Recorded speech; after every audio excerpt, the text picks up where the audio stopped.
Herzlich willkommen, liebe Zuseher, hier auf meinem Kanal. Ich freue mich sehr, dass Sie da sind. Dieses Video heute sorgt für einiges an Zündstoff, das kann ich Ihnen sagen.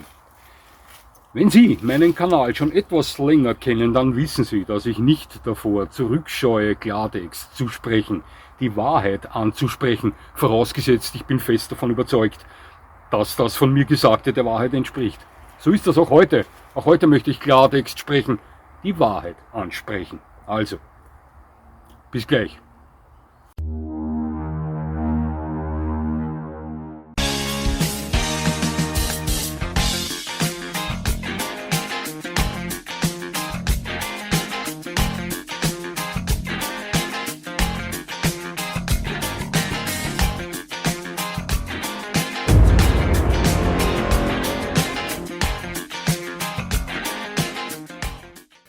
Nun, los geht's. Da habe ich mir was angetan. Weh, weh.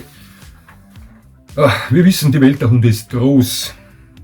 Als Hundefans haben wir das Privileg, vor dem Erwerb eines Vierbeiners durch ein Meer verschiedenster Typen tauchen zu können. Zum Glück haben wir das. Ja.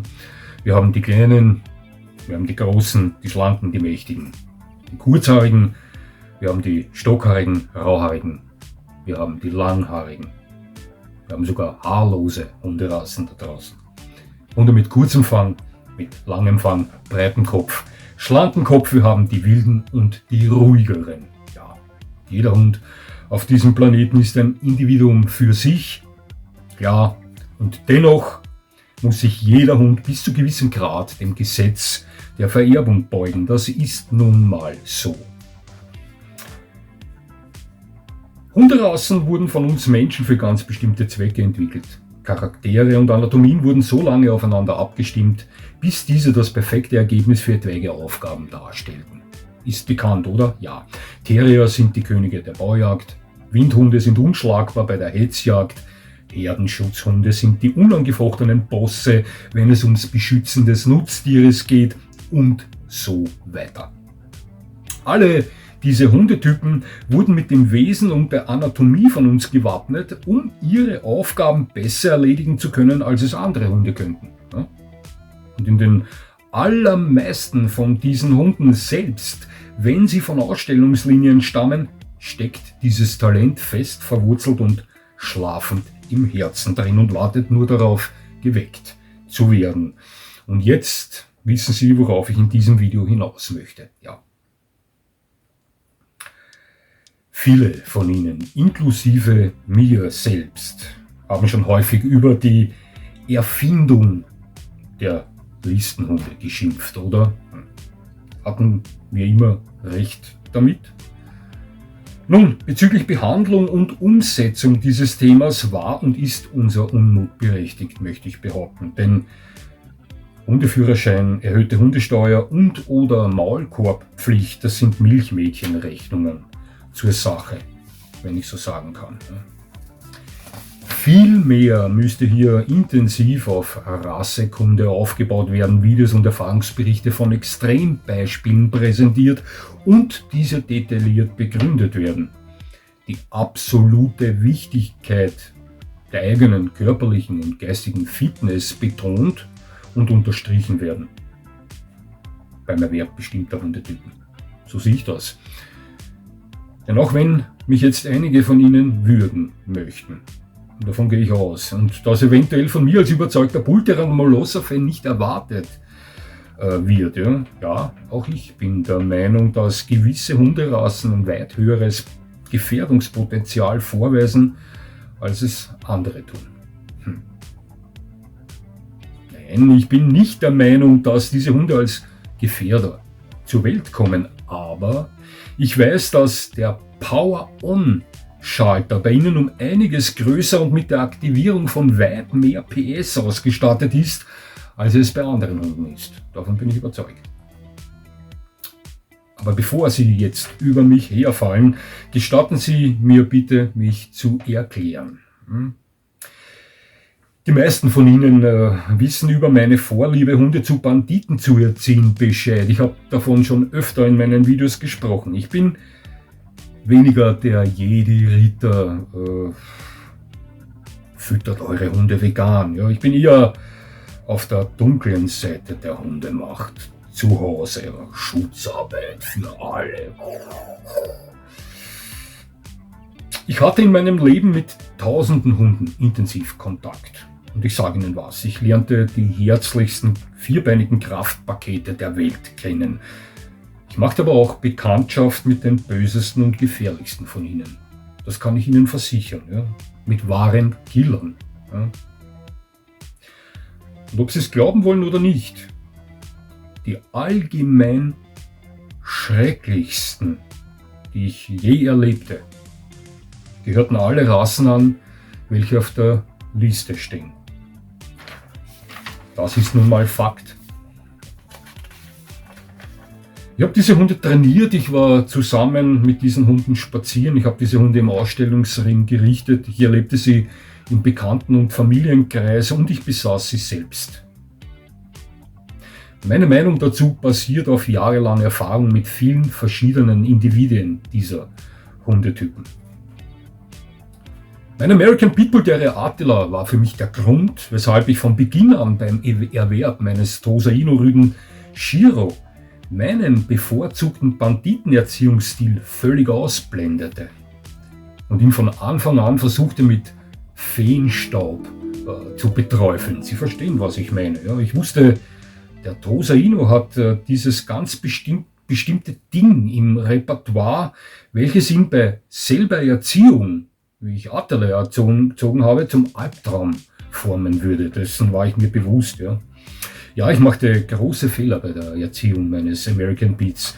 Mir war bewusst, dass er einer lückenlosen Fighting Dog Linie entstammte und ich wusste allerdings nicht, welche Ausmaße das Erwecken dieser Dämonen mit sich bringen würde. Ja. Attila war der herzlichste und liebevollste Hund im Kreise seiner Familie, da ging überhaupt nichts drüber. Ja. Draußen unterwegs allerdings war er Rüden oder anderen Tieren, welche keine Hündinnen oder Hundewelpen darstellten, und manchmal auch Menschen gegenüber, die er nicht mochte, permanent am Kriegspfad. Auf einem schrecklichen Kriegspfad, das kann ich Ihnen sagen. Und hier konnte dieser Hund den Charme einer Minigun entwickeln. Attila war nur 27 Kilo schwer und ich garantiere Ihnen, liebe Zuseher, wenn dieser Hund an der Leine Vollgas gab, dann hätten ihn 90% aller Frauen der Erde durch Körperkraft nicht kontrollieren können. Glauben Sie mir das? Ja, ich wusste über sein Potenzial Bescheid und wusste, was er in uns hineinstürmenden, freilaufenden Rüden antun konnte. Somit ließ ich ihn nur frei von der Leine, wenn ich mich mit ihm auf Privatgrundstücken befand. Oder wenn ich in Gegenden unterwegs war, in welcher ich sehr weiten Überblick hatte. Außerdem mied ich Orte, wo viele Hundebesitzer unterwegs waren. Und dennoch kam es immer wieder zu heftigen Zwischenfällen, weil viele Hundehalter zu wenig aufpassen. Ist so. Ja. Warum ich ihm keinen Maulkorb verpasst habe? Nun, diese Frage bekam ich öfter gestellt und möchte ich gerne beantworten. Schauen Sie, Listenhunde und Maulkorbzwang gab es damals in Wien noch nicht, aber Maulkorb war damals genauso wie heute auch eine Qual für den Hund. Das war einer der Hauptgründe dafür. Der zweite Grund war ein Erlebnis, bei welchem Attila gerade mal 18 Monate alt war und davon möchte ich Ihnen kurz mal erzählen. Eines Tages ging ich mit meiner Tochter und einer Begleitung und mit Attila, befanden uns auf einer Wiese, durch welche sich mittig ein staubiger Weg zog. Da waren wir unterwegs. Ich hatte meine Tochter auf meinen Schultern tragend und meine Begleitung führte Attila. Ich wusste, dass das Gebiet war, wo sich des Öfteren ein Herr mit einem Bullmastiff aufhielt, der seinen Hund hauptsächlich frei laufen ließ. Und dem sein Hund gleichzeitig auch sehr unverträglich anderen Rüden gegenüber war. Die letzte Geschichte, die ich von diesem Hund-Mensch-Team vernahm, war diese, dass der Bullmastiff einen Rottweiler-Rüden auf dieser Wiese derartig bedient hatte, dass der Besitzer seinen Rottweiler nach Hause hat tragen müssen. Und gerade so wie es der Teufel will, trafen wir an diesem Tag genau auf diesen Besitzer mit seinem Hund im Freilauf.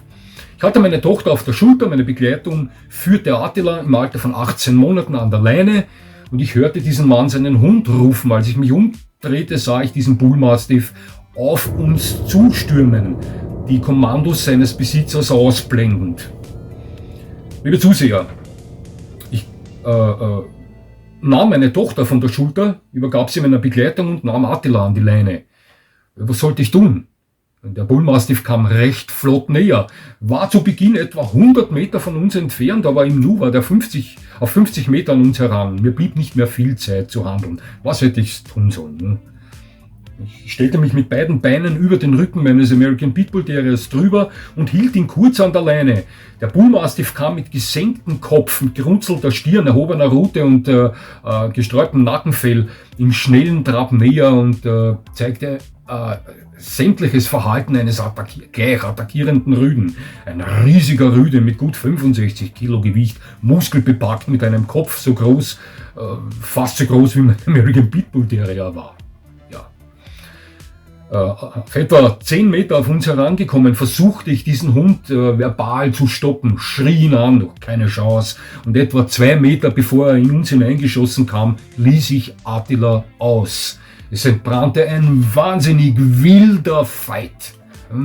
Der Besitzer sah das von der Ferne und begann sich langsam zu nähern, während ich alle Hände voll zu tun hatte, diesen Kampf irgendwie zu beenden. Denn ich dachte mir damals, das war's jetzt mit meinem American Pitbull Terrier. Der hatte meinen ganzen Hund im Maul. Also Attila sah in diesem Konflikt teilweise so aus wie eine Ratte im Maul eines Jack Russell Terriers, wenn Sie verstehen, was ich meine. Ja.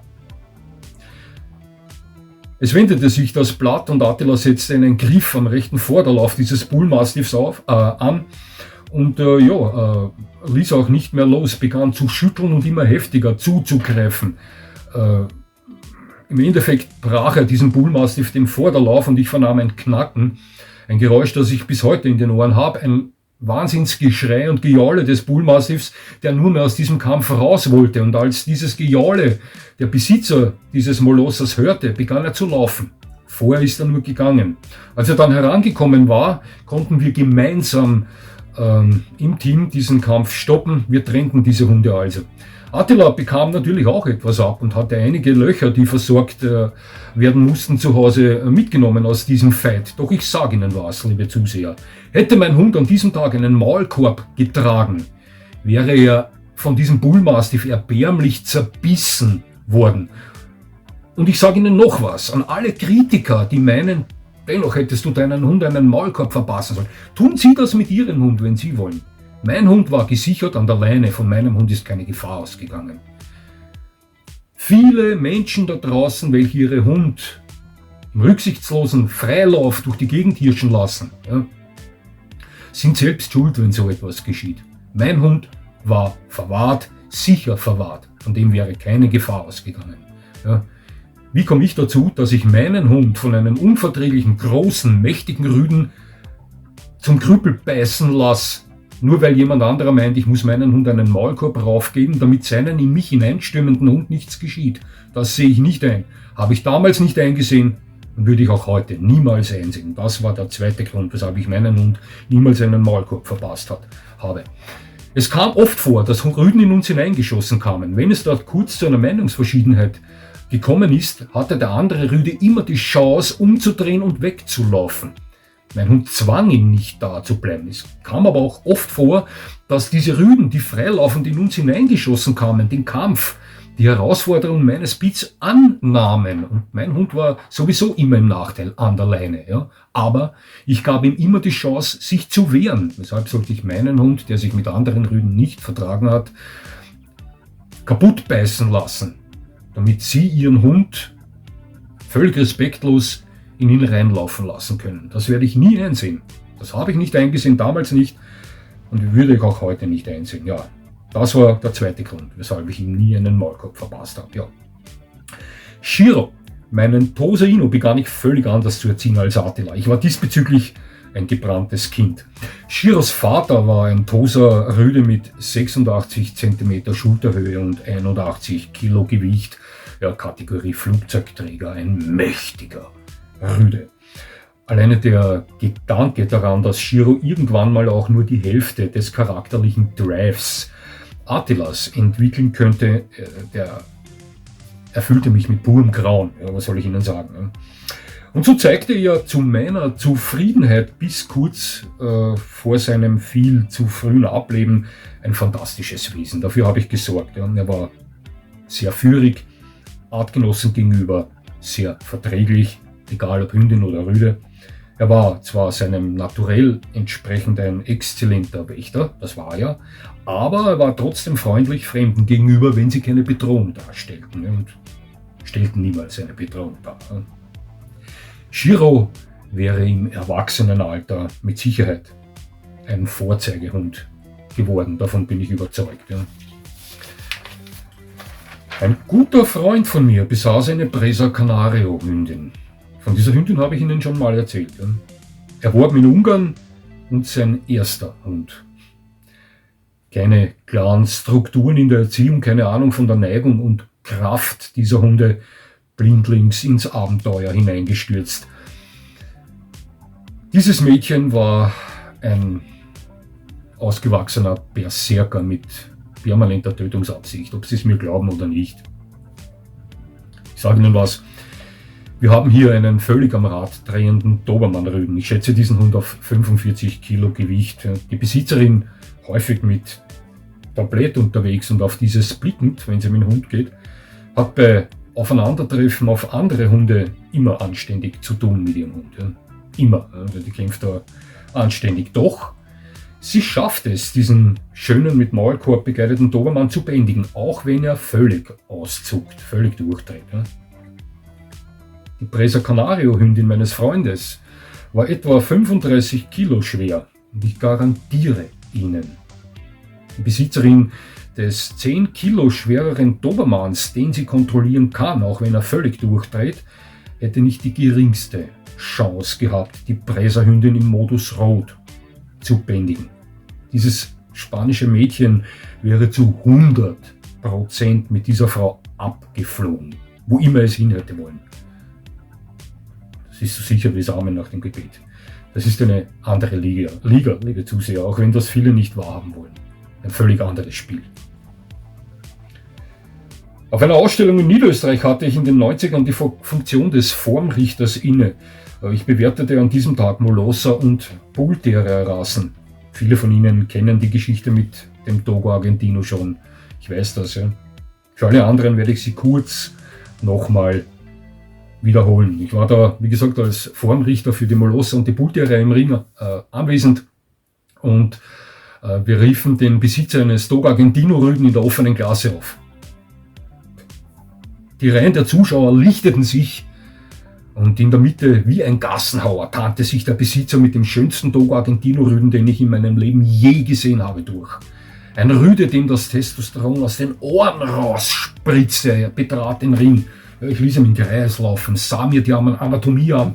Dann kam es zur Gebisskontrolle und ich blickte auf das beeindruckendste Hundegebiss, das ich in meinem Leben je gesehen habe. Also größere Kanidenfangzähne habe ich bis heute noch bei keinem Hund gesehen. Der hatte Fangzähne, die waren so lang wie die eines Leoparden. Unbeschreiblich. Also, das war Mutant, der Hund. Und genauso ein Mutant war, wie der Hund körperlich war, denn der war steingemeißelt. Ein Rüde, ich schätze auf 70 cm Schulterhöhe, 50 Kilo Gewicht, aber pure Muskelmasse. Der war wie aus Granit gehauen, der Hund, stahlhart. Ich habe ihn ja angegriffen, ich habe ihn abgeklopft bei der Anatomiekontrolle. Er ließ sich das auch gefallen, kurz gehalten. Er stand zwar starr da, total verspannt, und ich war vorsichtig, ja, denn der strahlte eine Aura aus, dieser Hund, die war gewaltig. Aber bei dem Hund war nichts Softes, da war alles steinhart.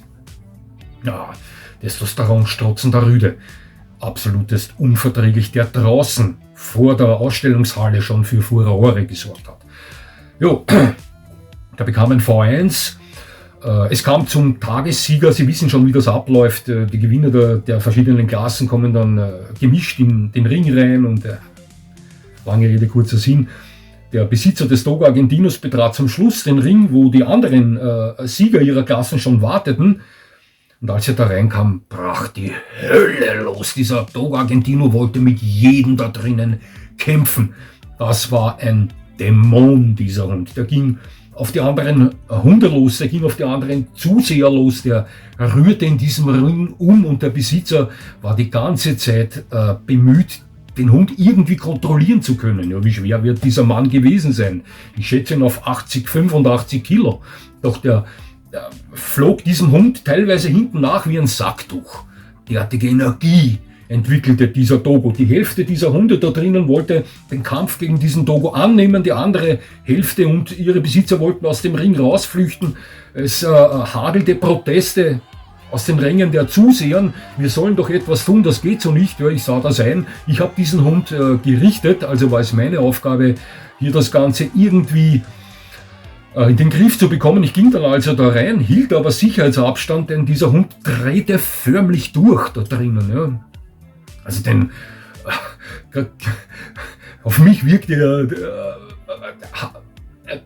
auf mich, als würden ihn eine Feuersbrunst aus den Augen rausquellen, irgendwie, ja, wenn ich so sagen kann. Ich sagte dann im Abstand von 3 Metern, verzeihen Sie mir, aber das geht so nicht, wir können hier nicht fortfahren mit dem Tagessieger, Ihr Hund will hier alles töten. Die Hälfte der Leute ist zornig auf Sie, die andere Hälfte hat Angst vor Ihnen, bitte verlassen Sie den Ring, Sie werden das. Der hat das verstanden und hat den Hund nachher mit Mühe aus dem Ring raus transportiert. Der hat da um sich gebissen, links und rechts. Ich kann Ihnen nur sagen, so etwas habe ich noch nie mit Rottweilern, Dobermännern, Schnauzern oder anderen Hunden erlebt. Diese Energie, diese Wut, dieser Willen, alles zu vernichten, das war so typisch für einen gewissen Hundetypen, bei dem man entweder in der Erziehung versagt hat oder bei dem man das Ganze absichtlich geweckt hat. Ja. Dieser Togo Argentino war ein Dämon, unbeschreiblich. Wenn man das nicht selbst gesehen hat, ist es schwer zu beschreiben. Vertrauen Sie mir. Ja. Zu fürchten, dieser Hund. Ja. In den frühen 90ern hatte ich einen Trainingskameraden, ich war damals noch kampfsporttechnisch turniermäßig unterwegs. Ich trainiere bis heute für mein Leben gern, aber ich bin schon viel zu alt, um das Ganze wettkampftechnisch zu machen, ganz klar. Also ich lasse mich heute nicht mehr von 20-jährigen Jungs abwatschen, ja, ganz klar. Aber ja, aufpassen müssen sie immer noch, ja, das kann ich Ihnen sagen. Aber schauen Sie,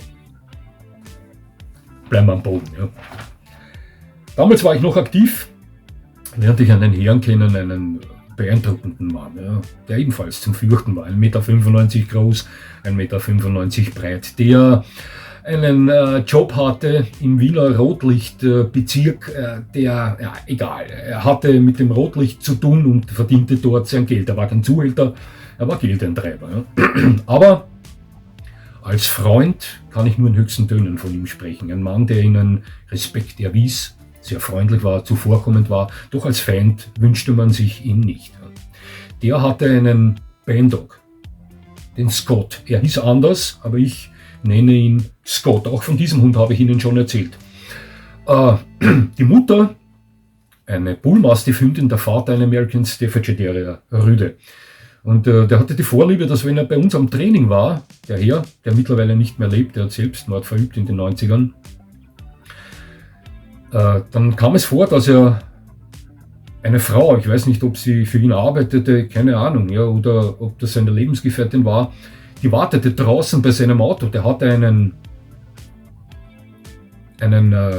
GMC Typhoon, so ein Biturbo, wie ein Pickup, aber mit zugemachter Ladebordfläche an die 300 PS.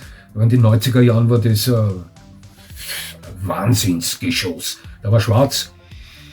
Die wartete im oder außerhalb des Autos mit diesem Hund, mit diesem, ich sag zu ihm, Scott. Ich blende mal ein Bild dieses Hundes ein. Das habe ich gemacht. Ich habe versucht, Scott so zu erschaffen mit der KI, wie er ausgesehen hat. Ich würde sagen, zu 90% habe ich ihn erwischt. Ja, also ein Hund, der sehr stark einem Bullmastiff ähnelte, aber nicht 1:1, wie ein Bullmastiff aussah. Er hatte auch einige Anleihen des American Staffordshire Terriers. Das war ein Hund, bei dem mir, wenn ich vor ihm stand, kalter Schauer über den Rücken gerannt ist. Ich wusste, was dieser Hund schon getan hat. Das sind Dinge, die ich hier nicht ansprechen kann, die mit dem Rotlicht zu tun haben. Schlimme Dinge. Ich wusste, zu was dieser Hund fähig war und dass dieser Hund keinen Notaus besaß, wenn er mal Gas gab. Und da gab es eine Geschichte, die ich auch schon erzählt habe. Ich spreche die kurz nochmal an. Der Besitzer von Scott war mit Scott mit dem Auto unterwegs am Gürtel und ging seiner Arbeit nach. Wollte Geld eintreiben in einem Etablissement, ließ seinen Hund im versperrten Auto zurück, das über eine Lederausstattung verfügte, ging da rein und da drinnen kam es zu einem Streit. Dieser Streit verlagerte sich vor dem Eingang dieses Lokals. Da kam es zu einem kurzen, heftigen Streit, Auseinandersetzung, Kampf. Der Hund sah das und drehte in dem Auto derartig durch, weil er seinem Herrchen nicht helfen konnte und aus Verzweiflung, weil er da aus dem Auto nicht raus konnte, zum Glück, um seinem Besitzer beizustehen. Der hätte da draußen gewütet, ja, wie ein Berserker. Begann der riesige Ecken aus der Ledergarnitur im Auto drinnen rauszubeißen. Der hat ihm aus Zorn, weil er nicht raus konnte, seinem Besitzer helfen konnte, die ganze Inneneinrichtung des Autos hat ihm der zerlegt. Völlig zerlegt. Besitzer von Scott, nachdem die ganze Sache draußen bereinigt war, hat er das nicht gemerkt. Es war laut und hin und her, ging zum Auto, sperrte das Auto auf, stieg ein und sah sich vor einem völlig zerstörten Innenraum dieses wunderschönen Autos wieder. Ja.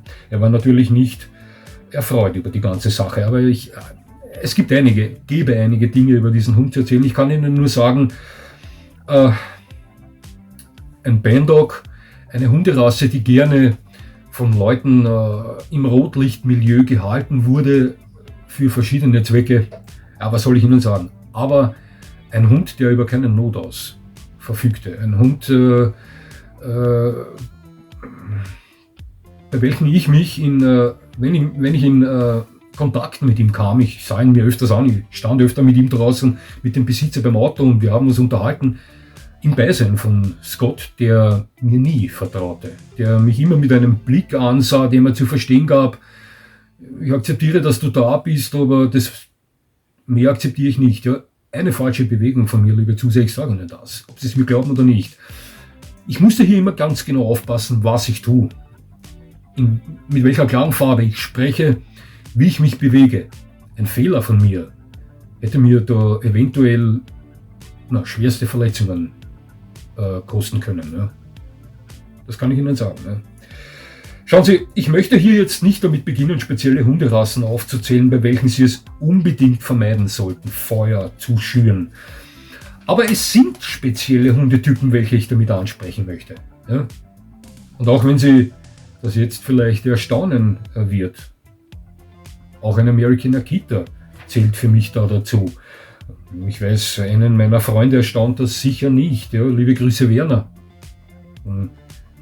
Werner Stoje, eine Koryphäe am Gebiet der Kynologie und ehemalige American Akita-Besitzer. Aktuell hat er den wunderschönen Bulbul Enyo, der kann da ein Lied davon singen. Ja.